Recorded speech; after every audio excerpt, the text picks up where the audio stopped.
Alessia's hands trembled as she wiped down the mahogany desk in Alessandro Romano's private study.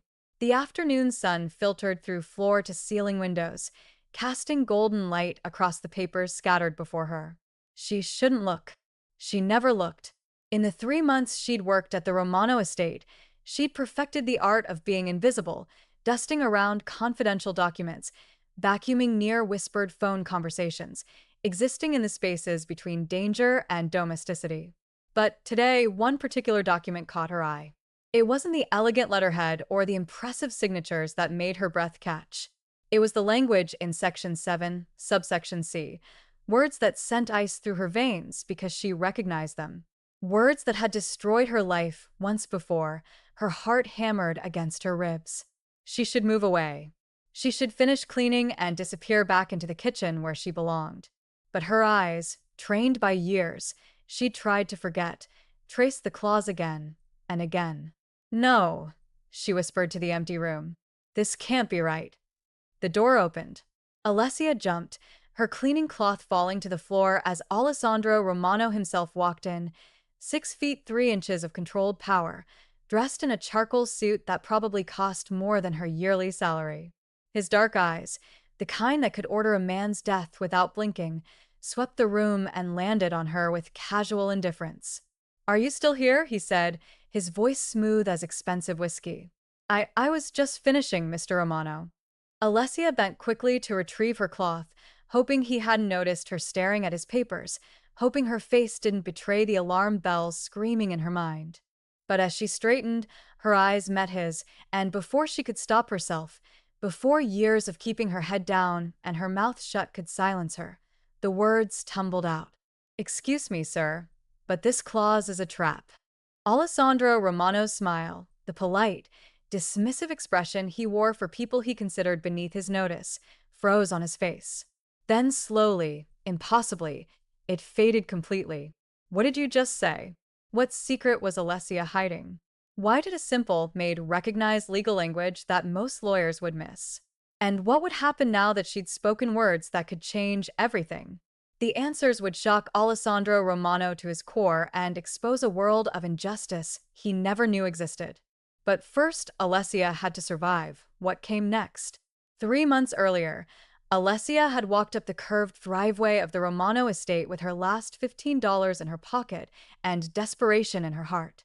The mansion loomed before her like something from a movie, all stone and glass and power. She clutched her worn resume, carefully edited to show only her recent jobs: housekeeper at a motel, cleaning lady for an office building, night shift at a diner. Everything else, her real past, had been carefully erased. The head housekeeper, Mrs. Chun, had looked her up and down with the practiced eye of someone who'd hired dozens of desperate women before. "You understand discretion?" "Yes, ma'am." "You understand that what you see here, what you hear here stays here?" "Yes, ma'am." "And you understand that Mr. Romano values invisibility in his staff?" "No questions, no curiosity, no, I understand perfectly." Alessia had met Mrs. Chen's eyes with quiet dignity. "I need this job. I won't cause any problems." That had been true. For 3 months, Alessia had been the perfect invisible employee. She arrived at 6 a.m., cleaned the assigned rooms, ate her lunch in the staff quarters, and left by 4 p.m. She never lingered in hallways when Alessandro held meetings. She never glanced at the documents that covered his desk. She never reacted when she overheard conversations about shipments, territories, or deals that definitely weren't legal. She'd built a wall between who she was and who she'd been. Between Alessia Carter, domestic worker, and Alessia Carter, former junior associate at Morrison Webb and Associates, one of Chicago's most prestigious law firms, the firm where she'd been destroyed. But now, staring at Alessandro Romano's contract, while her heart threatened to beat out of her chest, Alessia felt that wall crumbling. Because Section 7 subsection C contained the exact same poison language that had been used to steal her career, her reputation, and everything she'd worked for. And she wouldn't stay silent while someone else fell into that trap. Even if that someone was a man who could make her disappear with a phone call. Alessandro's dark eyes bored into her, all traces of casual indifference gone. In 3 swift steps, he crossed the room and stood before her. So close she could smell his cologne, cedar, and something darker, more dangerous. You recognize something in this contract. It wasn't a question. His voice had dropped to a lethal whisper. Explain now. Alessia's mouth went dry. Every survival instinct screamed at her to lie, to backtrack, to run. But another part of her, the part that had spent 2 years rebuilding herself from ashes, refused to bow. Section 7 subsection C, she said quietly, forcing her voice steady. The clause about dispute resolution. It looks standard, but it's not. The arbitration requirement is binding only on you, not on Salvatore Grimaldi. The language is deliberately vague.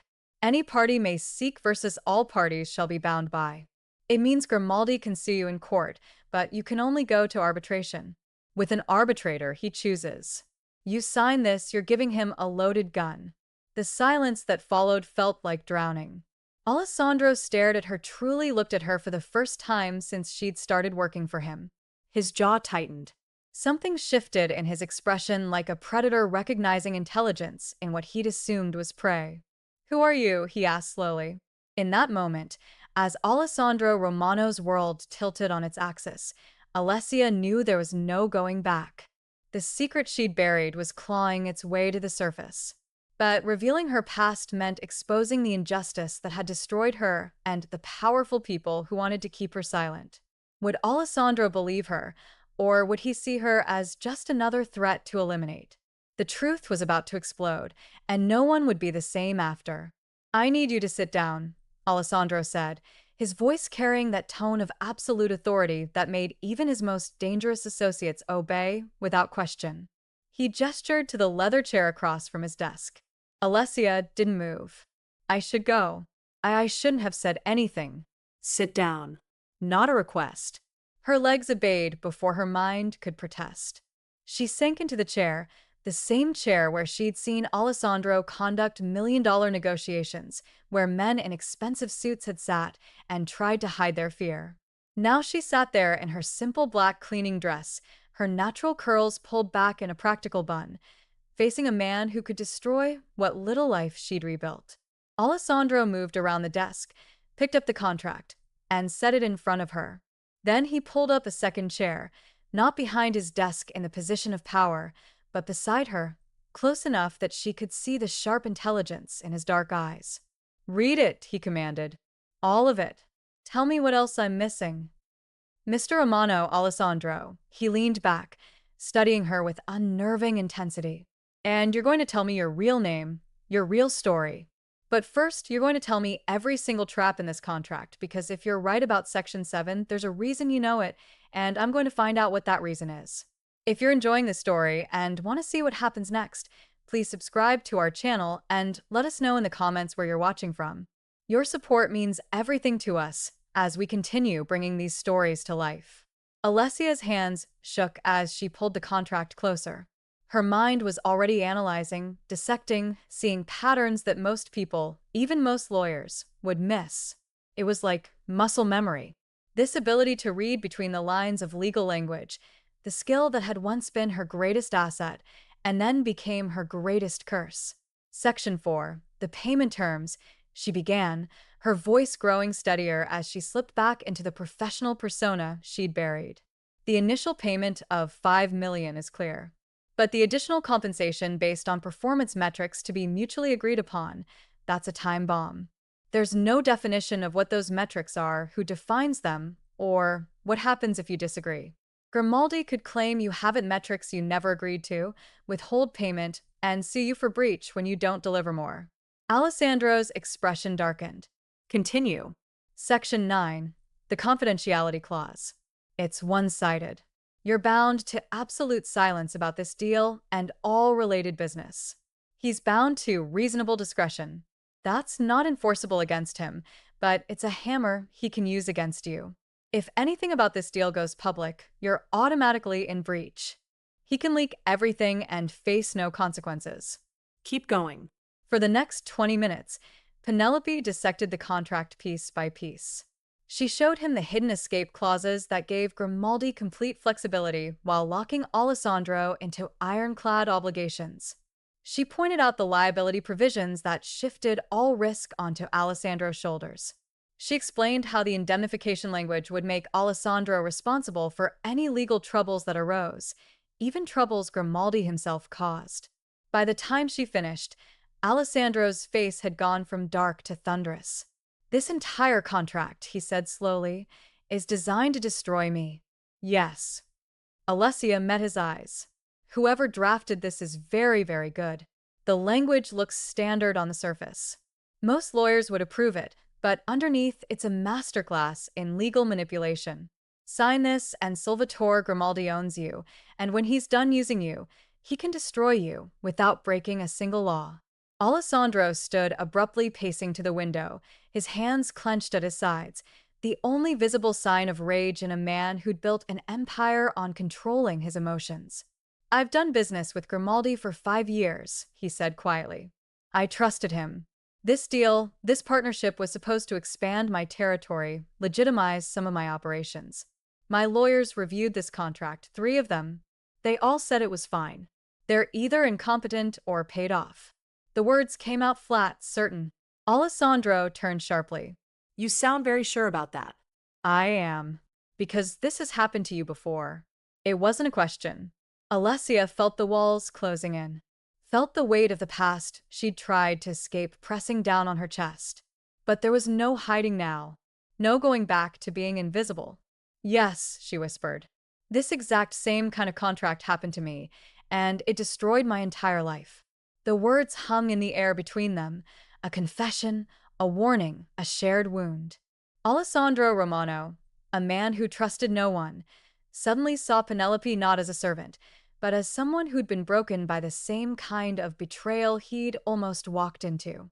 What he didn't know yet was that the same powerful firm that had tried to trap him had already destroyed her, and they'd do it again if they discovered she was still alive, still fighting. But Alessandro Romano didn't let anyone hurt what was his, and Alessia was about to become exactly that. "Tell me everything." Alessandro returned to the chair beside her, this time even closer. His presence, intimidating, powerful, but somehow not threatening, wrapped around Alessia like a command she couldn't refuse. She took a shaky breath.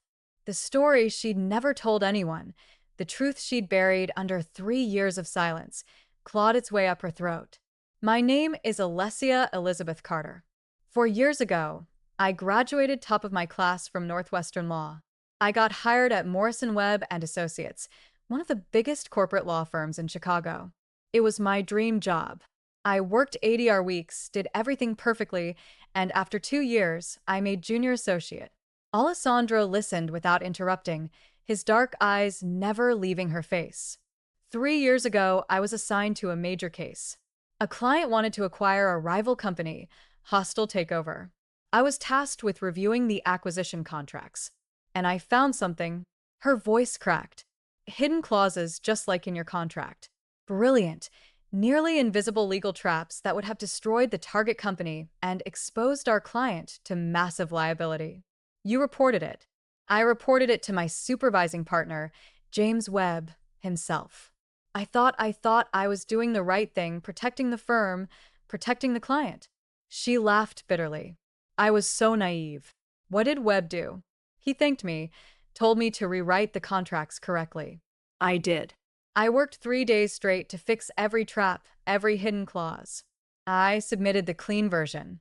Alessia's hands clenched in her lap. 2 weeks later, I was called into a meeting.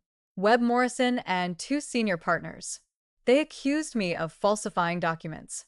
They said the original contracts, the ones with all the traps, were my work, that I'd tried to sabotage the deal. Alessandro's jaw tightened. "They framed you perfectly. They had emails with my name on them, documents with my electronic signature, everything. I tried to defend myself, but I was one junior associate against the entire leadership of the firm. They said I'd had a mental breakdown from stress, that I was delusional. They offered me a choice. Resign quietly, and they wouldn't report me to the Bar Association or fight, and they'd destroy my career and reputation completely. You resigned." I had law school debt, no savings, no family to help me. My parents died when I was in college. I couldn't afford to fight them. Tears burned in Alessia's eyes, but she refused to let them fall. I signed their severance agreement, which included ironclad NDAs and non-disparagement clauses. They gave me 3 months' salary and a reference that said I'd voluntarily resign to pursue other opportunities. Started then, they blacklisted me. Blacklisted? I applied to 43 other law firms. None would hire me. I finally learned through a friend that Morrison Webb had quietly spread rumors that I was unstable, unreliable, not fit for serious legal work. I couldn't get a job as a paralegal, couldn't get a job as a legal secretary. I couldn't even get a job at a coffee shop near a courthouse. They all knew someone at the firm. Alessandro's hands had curled into fists. So, you became invisible. I changed my resume, left off my law degree, my bar admission, everything that connected me to that world. I became just another woman working cleaning jobs to survive. And for 3 years, I told myself that was enough, that I'd just exist in the shadows and try to forget until you saw my contract. Until I saw the exact same poison language. Alessia finally met his eyes. Those clauses in your contract, they're James Webb's signature work. I'd recognize his style anywhere. He's the one who drafted the original trap contracts at the firm, the ones they framed me for. And I'm betting he's the one who drafted your contract with Grimaldi. The silence that followed was deafening.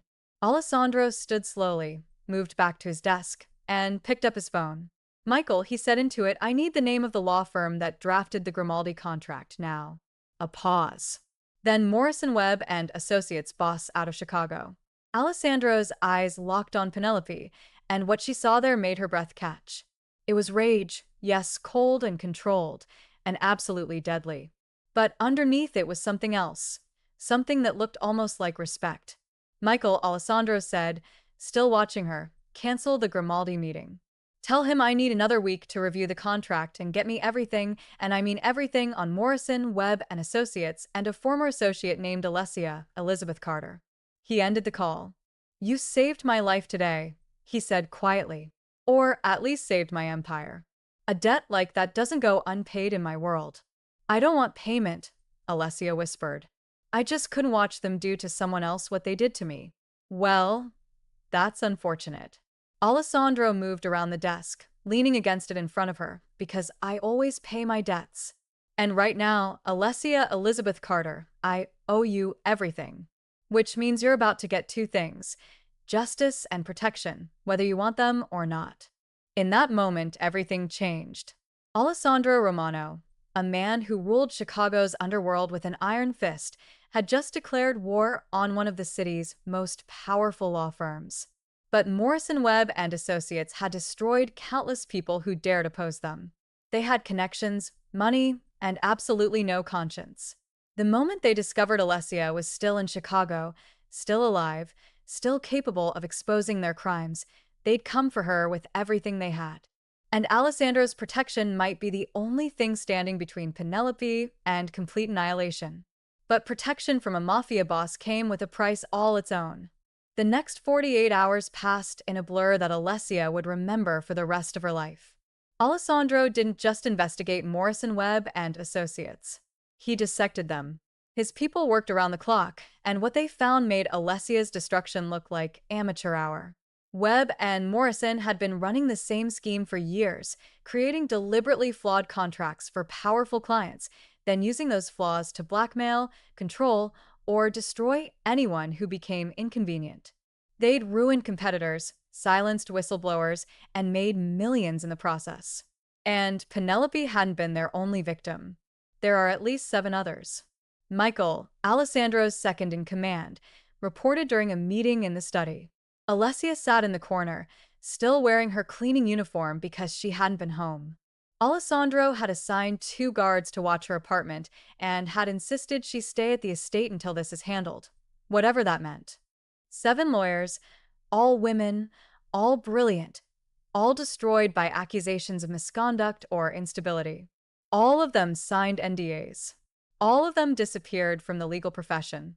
Where are they now? Alessandro asked. 2 are working retail. One's a bartender. 3 left the state entirely. We're tracking them down. 1. Anani's expression darkened. 1 committed suicide 6 months after leaving the firm. Alessia felt the blood drain from her face. She'd almost been that last one. There had been nights, so many nights, when the weight of injustice and loss had felt crushing enough to end it all. Alessandro's eyes found hers across the room. What she saw there wasn't pity. It was understanding and rage. Webb and Morrison are going to pay for every single life they destroyed, he said quietly. But we need to be smart about this. They're connected to judges, politicians, other firms. A direct attack would get messy. So, what do you propose? Myri? Michael asked. We give them exactly what they gave Penelope. A perfect trap they won't see until it's too late. Alessandro turned to her. And we're going to need a brilliant lawyer to design it. Alessia, I need you to come work for me. Not as a housekeeper, as my legal counsel. Alessia's heart stuttered. I can't practice law. I'm technically still licensed, but after what they did to my reputation, you'll be working for me, not applying to law firms. My organization needs someone who can review contracts, identify traps, and protect my interests. Someone I can trust. Absolutely. His voice softened slightly. Someone who understands what it means to be destroyed by people who are supposed to have your back. Why? The question came out as a whisper. Why would you do this for me? You don't know me. You're not just anything. Alessandro crossed the room, stopping directly in front of her. You're brilliant, courageous, and you've survived something that would have broken most people. You saw injustice and spoke up even when it could have cost you everything again. That's not weakness, Penelope. That's strength. And I want that strength on my side. Tears finally spilled down Alessia's cheeks. 3 years of invisible pain, of swallowing rage and shame, of believing she was worthless. All of it cracked open at his words. They'll come after me, she whispered. When they find out I'm helping you, when they realize I can expose them, let them try. Alessandro's voice dropped to that lethal whisper. I've built an empire by protecting what's mine. And you, Alessia Elizabeth Carter, are now under my protection. Anyone who touches you answers to me. Something shifted in that moment. Something that had nothing to do with employment or legal strategy. Alessia looked up at Alessandro. Romano truly looked at him and saw past the Mafia boss, past the dangerous reputation, past the power and wealth. She saw a man who understood loyalty, who valued intelligence and courage, who was offering her something no one else ever had, the chance to fight back. Okay, she said softly. Okay, I'll do it. Alessandro smiled. A real smile this time, not the polite mask he showed the world. Good, because I've already had your office prepared, and tomorrow we're going to start building the most beautiful legal trap Morrison Webb and Associates has ever seen. From invisible maid to trusted counsel, Alessia's transformation had begun. But as she stepped back into the world of law, this time with the full power of Alessandro Romano's empire behind her, Morrison Webb and Associates would soon discover they'd made a fatal mistake 3 years ago. They hadn't destroyed Alessia Carter. They'd forged her into something far more dangerous. And now, with loyalty, protection, and a brilliant plan forming between her and Alessandro, justice was finally coming. But revenge was only the beginning of what would grow between them.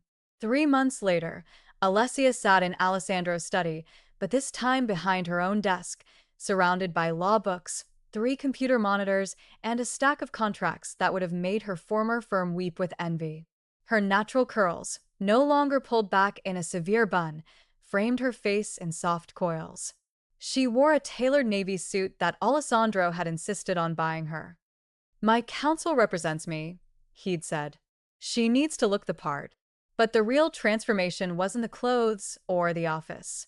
It was the light in her eyes, the confidence in her shoulders, the way she moved through the world like she deserved to take up space again. You're smiling, Alessandro said, walking in with 2 cups of coffee. He set one on her desk, cream, no sugar, exactly how she liked it. He'd noticed. He always noticed. I'm winning, Penelope replied, gesturing to her computer screen. James Webb just walked into our trap. Over the past 3 months, they'd worked together to create something beautiful. A seemingly legitimate business deal between Alessandro's legitimate real estate company and a venture capital firm. The contracts were perfect, clean, professional, profitable for both sides. Webb's firm had been hired by the VC firm to review the deal, and hidden inside those perfect contracts were 7 nearly invisible clauses. Each one a masterpiece of legal manipulation that would slowly transfer control and liability entirely onto the VC firm and by extension onto Morrison Webb and associates themselves. Webb approved the contracts this morning, Penelope continued, pulling up the email. He didn't catch a single trap. In 6 months, when the first liability trigger hits, the VC firm will sue Morrison Webb for malpractice. By then, we'll have documentation showing that Webb deliberately ignored obvious warning signs the same way he framed me. And the other victims? Alessandro asked, moving to stand beside her desk. I've been working with them, all 7 women. They're ready to come forward with their stories once Webb's reputation starts cracking. The NDAs they signed were procured through fraud, unconscionable and unenforceable. I've got the legal precedents ready. Alessia looked up at him. We're going to destroy them, Alessandro. Legally, completely, and publicly. You're magnificent, Alessandro said softly. And the way he looked at her like she was something precious and powerful all at once made her breath catch. Something had been building between them over these months. It was there in the late nights working together, in the way he brought her coffee without asking, in how he'd canceled a meeting with a weapons dealer because she'd needed his advice on a contract. It was there in the careful respect he showed her, in how he never made her feel less than despite their vastly different worlds, and it was there in moments like this, when his dark eyes held hers, and she felt something deeper than gratitude or loyalty stirring in her chest. Alessandro, she said quietly, why are you really doing this? This war with Webb and Morrison, it's cost you time, money, resources. You could have just avoided Grimaldi's deal and moved on. You know why?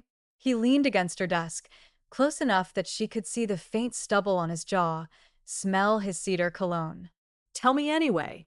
Because I've spent my entire life in a world where power means everything and loyalty means nothing. Where people betray you for money, for position, for fear. And then I met a woman who risked everything twice just to do what was right. Who saved me not because she wanted something from me, but because she couldn't stand by and watch injustice happen again. His voice dropped. You reminded me that honor still exists, Penelope, and I'm not letting anyone hurt you ever again. The air between them crackled with something electric, dangerous, inevitable. I'm falling for you, Penelope whispered, the truth escaping before she could stop it. And I know that's complicated and probably stupid, but Alessandro's hand came up, gentle fingers tracing her jawline. Complicated? Yes. Stupid? Never. I started falling for you the moment you looked me in the eye and told me my contract was a trap. Every day since, watching you rebuild yourself, watching you fight. He paused, something vulnerable flickering in his expression. I've never met anyone like you, Penelope, and I'm not letting you go. When he kissed her, it was gentle at first, a question, not a demand. But when she responded, rising from her chair to wrap her arms around his neck, the kiss deepened into something that felt like promise, like home, like everything she'd thought she'd lost when her world fell apart. We're going to destroy them together, Alessandro murmured against her lips. And then we're going to build something better, something real. Yes, Alessia breathed. Together. Love and loyalty, justice and power. Alessia and Alessandro had found all of it in each other. But the final confrontation with Morrison Webb and Associates was still to come. And when James Webb discovered who had been behind his carefully constructed downfall, when he realized the unstable junior associate he destroyed was now the brilliant legal mind protecting one of Chicago's most powerful men, the explosion would be spectacular. The ending they'd built together would be perfect, and nothing would ever tear them apart again. 6 months later, Alessia stood beside Alessandro in a federal courthouse, watching as James Webb and Gerald Morrison were led away in handcuffs. The malpractice lawsuit had been just the beginning. Once Webb's reputation started cracking, all 7 women had come forward with their stories. The media had descended like sharks, smelling blood. And when the Illinois State Bar opened an investigation, they'd found a pattern of fraud, forgery, and manipulation spanning 15 years. Morrison Webb and Associates was finished. The firm had filed for bankruptcy. Both senior partners faced disbarment and criminal charges. Their clients had fled. Their legacy was destroyed, and Alessia had been there for every moment of it. "How do you feel?" Alessandro asked, his arms solid and warm around her waist. "Like I can finally breathe." Alessia admitted she'd testified at the bar hearing, faced Webb across a conference table, and watched him realize exactly who had destroyed him. The look on his face when he'd recognized her, shock, fear, rage, had been sweeter than any revenge she could have imagined. "What now?" Alessandro asked. Alessia turned to him. This man who'd given her back herself, who'd protected her, believed in her, loved her. "Now we keep building. Your empire needs a brilliant legal counsel, and I need to be the powerful, brilliant woman you always were," Alessandro finished. "I know, and I'm going to make sure the whole world sees it." 3 weeks later, the Chicago Tribune ran a profile from Maid to legal mastermind, the woman who brought down a corrupt law firm. It told Alessia's story, all of it. The injustice, the survival, the triumph. And it ended with her new position as general counsel for Romano Enterprises, one of Chicago's most powerful real estate development companies. Job offers started pouring in from law firms who wanted her talent, her story, her reputation as the woman who'd stood up to corruption and won. Alessia turned them all down. She had everything she needed right where she was. Another late night, Alessandro asked, finding her in her office at 9 p.m. reviewing contracts for a new development deal. Just finishing up, she saved her work and stood, moving into his embrace like she belonged there. Because she did. "I have something for you," Alessandro said, pulling a small box from his pocket. Alessia's heart stuttered. "Alessandro, it's not what you think." "Not yet." He opened the box to reveal a key. "This is to the estate. I want you to move in. No more small apartment. No more commuting. I want you here with me where you're safe and protected and home." Tears prickled her eyes. "That's a big step." "I know, but I've never been more certain of anything." Alessandro cupped her face in his hands, his dark eyes intense and honest. "You're my partner, Penelope, in business, in justice, in life, and I love you completely. Absolutely. Forever." "I love you, too," she whispered. And yes, yes to all of it. The kiss they shared was different from that first kiss months ago. This one tasted like triumph and promise, and a future they'd build together. One where justice wasn't just a dream, where loyalty meant everything, and where a Black woman who'd been told she was nothing proved that she was everything. As they left the office hand in hand, Alessia caught her reflection in the window. She barely recognized herself from the invisible maid who'd walked these halls a year ago. That woman had been broken, hiding, afraid. This woman was whole, powerful, loved, free, and she would never be invisible again. Thank you all for following this story. If you enjoyed it, please write in the comments where you're watching from. And don't forget to like, subscribe, and share this video as your support is important for me to continue creating content.